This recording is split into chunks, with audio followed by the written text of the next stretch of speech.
क्यों हम सबसे अलग हैं? क्या आप जानते हैं? हेलो नमस्ते, I am Deepali Goyal and स्वागत करती हूं आप सभी का साइंस मैजिक पर। तो कभी आपने ऐसा सोचा है कि क्यों हम ह्यूमंस, क्यों हम मानव सबसे अलग हैं? क्यों पौधे प्लांट्स हमसे अलग हैं? क्यों जानवर हमसे अलग हैं? क्यों जो फर्श पे काई जम जाती है वो हमसे अलग है? क्यों हर ऑर्गेनिज्म अलग अलग है? कोई और रीजन नहीं है, रीजन है हमारी कोशिका। कोशिका हमें अलग बनाती है कैसे? आज की क्लास में हम ये जानने वाले हैं, यानी कि हम आज पढ़ने वाले हैं कोशिका, सेल के बेसिस पर डिफरेंट काइंड ऑफ ऑर्गेनिजम्स के बारे में। Late us start the topic with prokaryotes and eukaryotes, या फिर ऐसा करते हैं, शुरू करते हैं यूनिसेलुलर और मल्टीसेलुलर कैसे, यानी कि बेसिस है ये हमारा ऑर्गेनिजम्स का, यानी कि प्राणियों का। देखिए, यूनिसेलुलर मतलब एक कोशिक। एक कोशिक नाम से बहुत कुछ क्लियर हो जाता है, बायो की एक खासियत है, ठीक है, कि नाम से बहुत कुछ क्लियर हो जाता है। देखो, यूनिसेलुलर, यूनि का मतलब एक, सेलुलर का मतलब सेल, यानी कि कोशिका। वह ऑर्गेनिज्म जिनमें केवल एक सेल होती है, यानी कि एक कोशिका होती है, वो होते हैं हमारे यूनिसेलुलर। और वो ऑर्गेनिज्म जिसमें एक से ज्यादा कोशिका होती है, वो होते हैं हमारे मल्टीसेलुलर।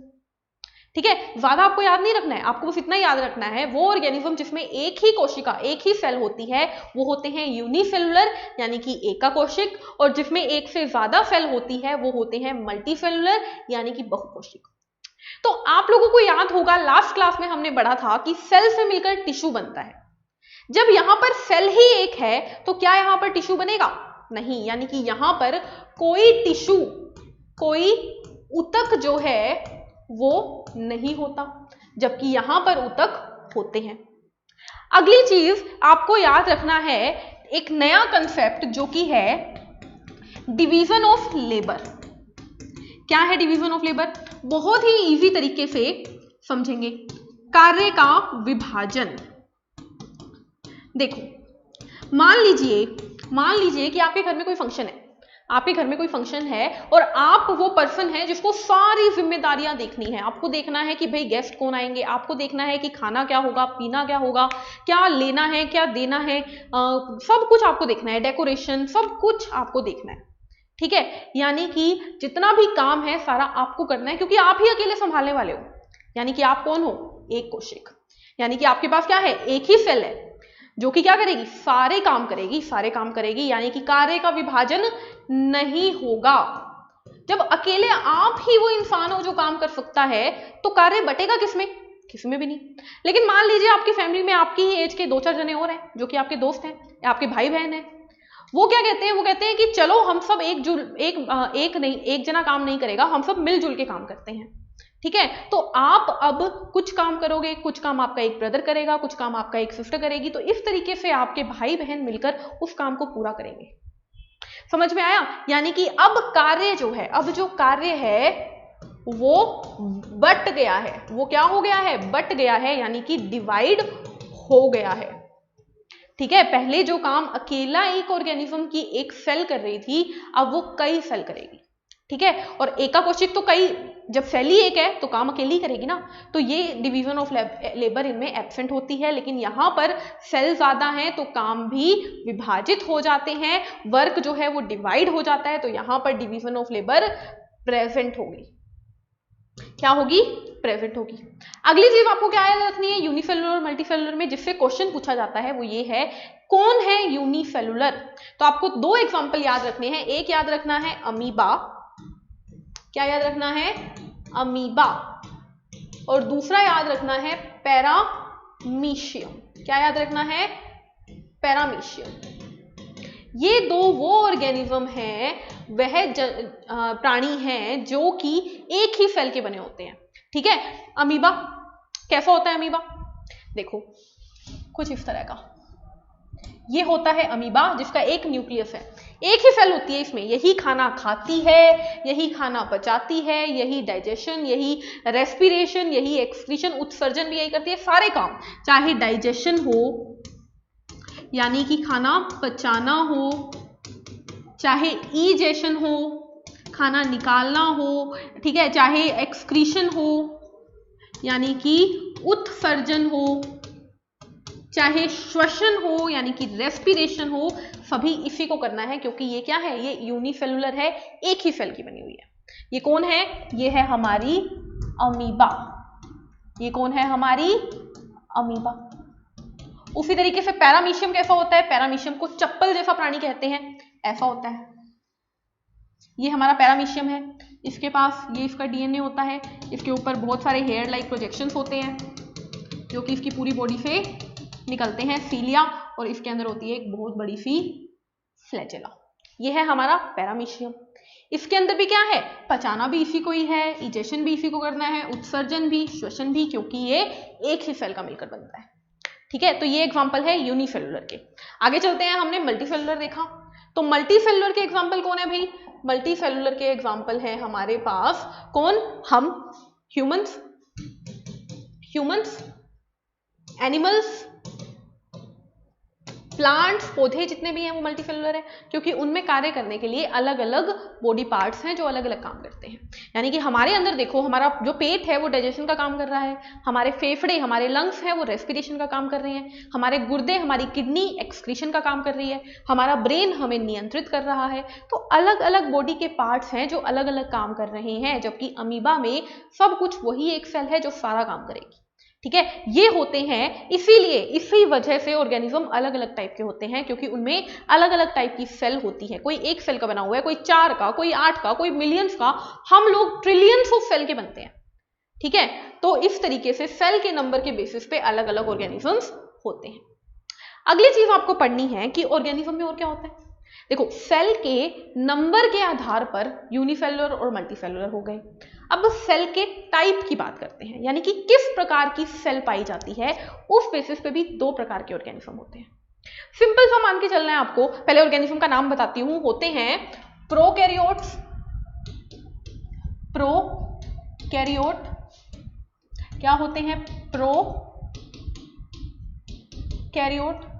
और दूसरे होते हैं यूकैरियोट। क्या होते हैं, यूकैरियोट। बहुत सिंपल सा चीज है, पुराने जमाने के और नए जमाने में फर्क करना है हमें।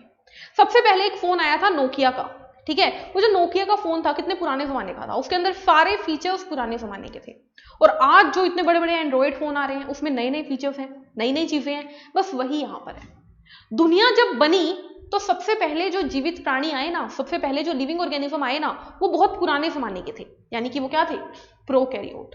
और बाद में धीरे धीरे एडवांसमेंट आती गई, धीरे धीरे जनरेशन बढ़ती गई और नए जमाने के ऑर्गेनिज्म बने जो कि थे यूकैरियोट। यानी कि मैं बोल सकती हूं दुनिया में जो सबसे पहले आया था बैक्टीरिया, वो प्रोकैरियोट था। और आज मैं मेरी बात करूं तो मैं कौन हूं, यूकैरियोट हूं, क्योंकि मैं बहुत एडवांस हूं बैक्टीरिया के मुकाबले। ठीक है, तो प्रोकैरियोट और यूकैरियोट और कुछ नहीं है। प्रो का मतलब होता है पुराना, यानी कि ओल्ड, और यू का मतलब होता है न्यू, यानी कि नया। और यू का मतलब ना ट्रू भी होता है, यानी कि सच्चा भी होता है। अब सच्चे का मतलब भी मैं बताती हूँ। ठीक है, अब देखो, पहले मैं एक डायग्राम बनाऊंगी प्रोकैरियोट का और एक यूकैरियोट का। ये क्या है, एक कोशिका है किसी प्रोकैरियोट की, और ये क्या है, एक कोशिका है किसी यूकैरियोट की। ठीक है, दोनों की कोशिकाएं बना दी। न्यूक्लियस होता है हर सेल के अंदर, तो इसके अंदर तो न्यूक्लियस अच्छा खासा वेल डेवलप होता है। क्या होता है, न्यूक्लियस। क्या होता है, न्यूक्लियस, यानी कि केंद्रक। किसमें, यूकैरियोट में। लेकिन भाई अगर ये पुराने जमाने का है तो इसके अंदर क्या चीज पुरानी होगी, न्यूक्लियस पुराना होता है। यानी कि इसके पास जो न्यूक्लियस होता है उसके अंदर का डीएनए जो है वो बिना न्यूक्लियर मेम्ब्रेन के पड़ा होता है। यानी कि एक तरीके से हम बोलते हैं कि प्रोकैरियोट में न्यूक्लियस एब्सेंट होता है। दोबारा समझो मैंने क्या बोला, प्रोकैरियोट मतलब पुराने जमाने का। इसको पुराने जमाने का इसलिए बोलते हैं क्योंकि इसके ऊपर सच्चा न्यूक्लियस नहीं होता, पुराने जमाने का न्यूक्लियस होता है। अब नाम सुनो, प्रो मतलब पुराना, कैरियोट का मतलब होता है न्यूक्लियस। क्योंकि प्रोकैरियोट्स के पास पुराने जमाने का न्यूक्लियस मिला।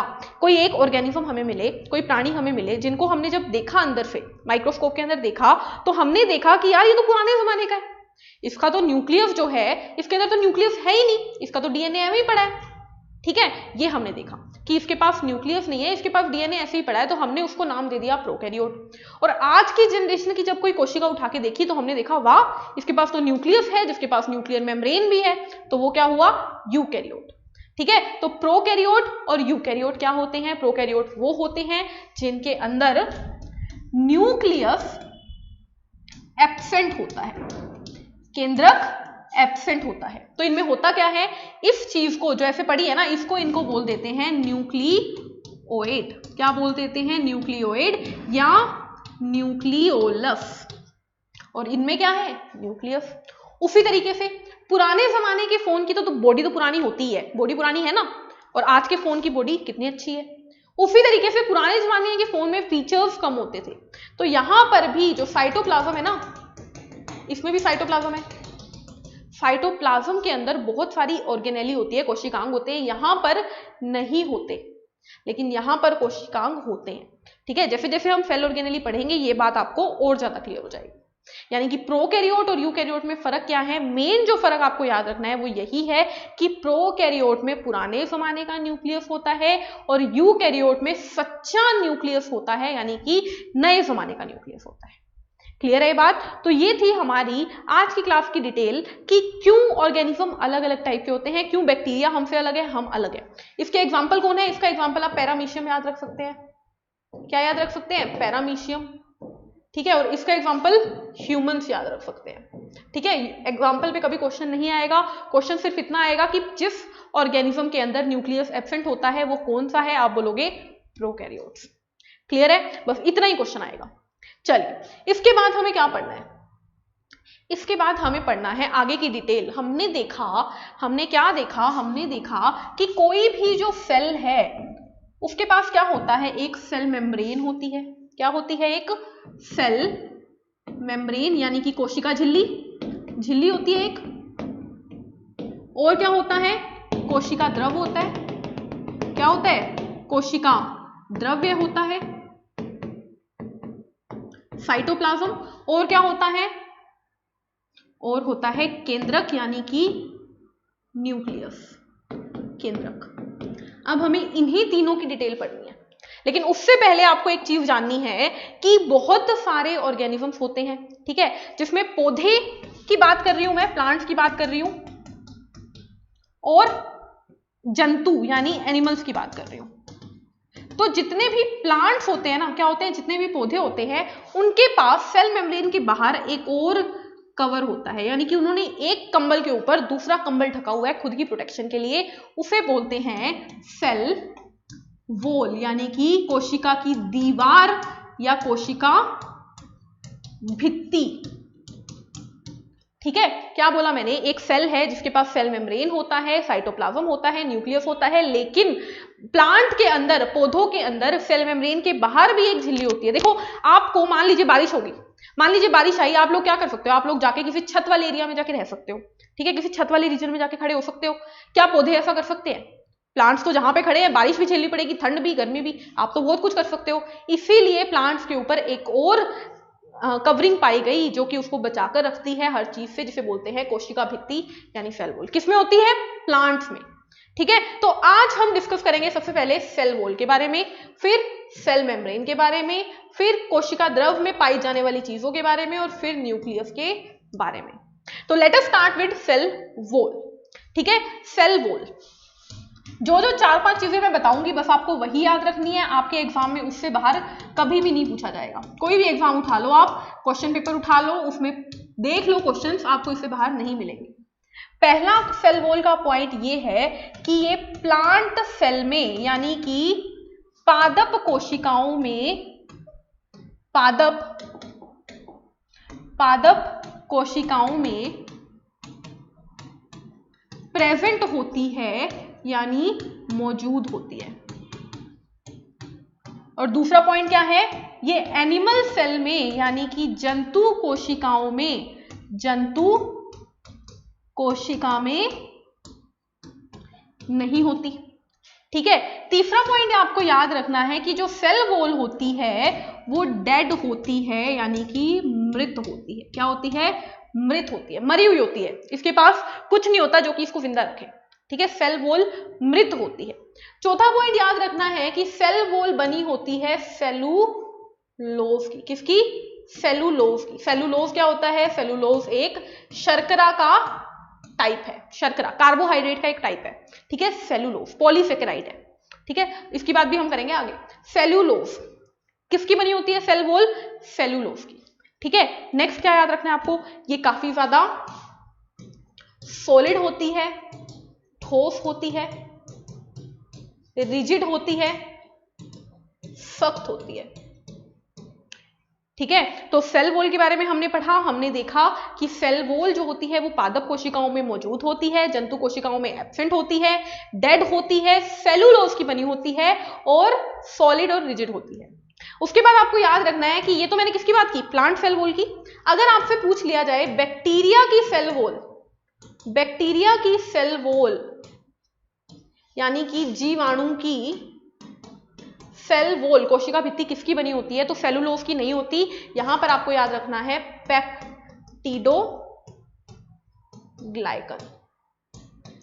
पेप्टिडोग्लाइकन की बनी होती है।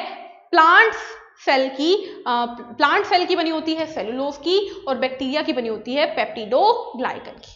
क्लियर है? तो सेल वॉल क्या है? सेल वॉल वो दीवार है जो कि पादप कोशिकाओं के बाहर मौजूद होती है, पादप कोशिकाओं की झिल्ली के भी बाहर मौजूद होती है। यह कोशिका जो होती है, यह जो पार्ट होता है सेल वॉल जो होती है, ये सेलुलोज की बनती है प्लांट में, और जीवाणु में, बैक्टीरिया में ये पेप्टिडोग्लाइकन की बनती है। ये मृत होती है, सॉलिड होती है, सपोर्ट देती है प्लांट को। ठीक है, किसी भी चीज से बचा कर रखती है। तो आज की क्लास में हमने देखा सेल वॉल के बारे में। नेक्स्ट क्लास में हम डिस्कस करेंगे सेल मेम्ब्रेन के बारे में और उसमें साइटोप्लाज्म में पाई जाने वाली ऑर्गेनेलिस के बारे में। आई होप आप लोगों को यूनिसेलुलर, मल्टीसेलुलर, प्रोकैरियोट, यूकैरियोट और हमारा सेल वॉल समझ में आया होगा। अगर समझ में आया है तो चैनल को लाइक करें, शेयर करें, सब्सक्राइब करें और बेल आइकन को प्रेस करें ताकि आप लोगों को हर एक वीडियो की नोटिफिकेशन टाइम पे मिले। मिलते हैं नेक्स्ट क्लास में, तब तक के लिए stay happy, keep smiling, take care, thank you, bye bye.